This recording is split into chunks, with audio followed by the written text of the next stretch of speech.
The final thing we're going to look at in this chapter is looking at our enthalpy and heat still, but now we're going to come finally full circle and look at this in the context of a reaction. And we know that the thing we like about reactions is these coefficients. So we're going to take those coefficients and we're going to relate them to these heats of reaction.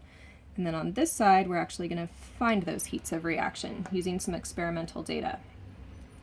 So let's begin by just looking at these reactions, and we want to label them as exothermic or endothermic. So looking at this reaction, I can tell by the sign if it's exothermic or endothermic. If you remember, we did that a few minutes ago. So if it's a positive sign here, we know that that is endothermic, or heat is entering that reaction as it happens. So heat would belong here as a reactant. I'll let you think about the other one. Now, the type of problems that we're going to see with those, we're going to use those two different things. So we're going to use the delta H, which is heat, and we're going to use the coefficients. So we're going to use that heat, and we're going to use those coefficients. So let's try the first reaction here, or the first problem. If 0.45 moles of Cl2 react, how many kilojoules of heat are produced? And we have these reactions at our disposal to refer back to.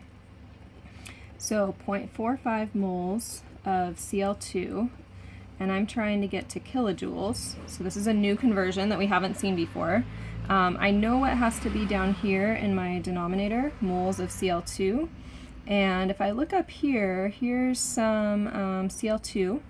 And here's a heat for this reaction as it's written. And this reaction is written for 2 moles of Na and 1 mole of Cl2 and 2 moles of NaCl. So when I see that delta H, it's for these molar quantities.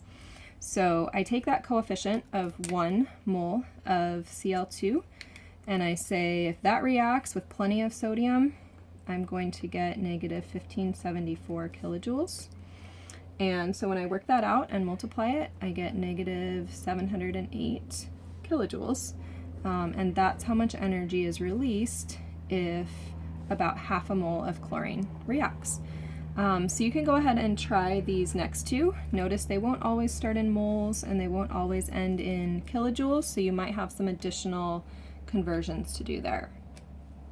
So over here, that was using the reaction with the enthalpy.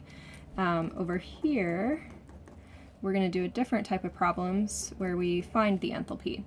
So here we're looking at this reaction. It tells us that 0.2 moles of MgF2 are produced. Produced means you're given off, so negative sign, and 225 kilojoules of heat are produced. What is the enthalpy change in units of kilojoules per mole, including the correct sign? So kilojoules per mole is my hint for how to set this up. Very simple from there. 225 kilojoules released, so negative sign, is what I got from 0.200 moles. And I can see that there's a 1 mole here. So when I divide those, I get negative 1,125 kilojoules per mole, but I should really change that to be 1130 with correct significant figures. And that energy then would get plugged in here as delta H for the reaction. We'll work this problem together. It's a lot more involved, but it's that same kind of idea that I can collect an experimental value for heat, an experimental moles, and from that I would get an enthalpy or a heat of reaction. So try these problems for sure. You can take a read over this and see if you can start to figure it out, and we'll work it together in class.